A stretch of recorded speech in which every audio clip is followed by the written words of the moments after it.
బయట దొరికే French fries కన్నా ఇంట్లో చేసిన ఈ ఆలు ఫ్రెంచ్ ఫ్రైస్ నెక్స్ట్ లెవెల్. అసలు చాలా ఈజీగా చాలా క్రిస్పీగా చేసుకోవచ్చు.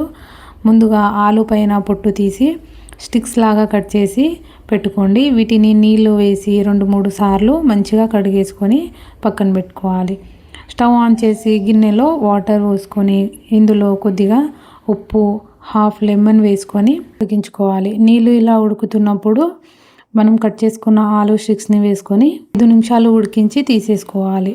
వీటిని పూర్తిగా చల్లారి తడి అంతా పోయిన తర్వాత 2 స్పూన్ల కార్న్ఫ్లోర్ వేసి మంచిగా కలిపేసుకోవాలి. స్టవ్ మీద ప్యాన్ పెట్టుకొని డీప్ ఫ్రైకి సరిపడా ఆయిల్ వేసుకొని ఆయిల్ వేడయ్యాక వీటిని వేసుకొని 1 నిమిషం ఫ్రై చేసి తీసి పూర్తిగా చల్లారేంత వరకు పక్కన పెట్టుకోవాలి. పూర్తిగా చల్లారిన తర్వాత మళ్ళీ రెండోసారి బాగా వేడిగా ఉన్న ఆయిల్లో వేసి మీడియం ఫ్లేమ్లో క్రిస్పీగా అయ్యేంత వరకు ఫ్రై చేసుకోవాలి. ఇలా అన్నీ చేసుకొని ఒక ప్లేట్లో వేసుకోవాలి.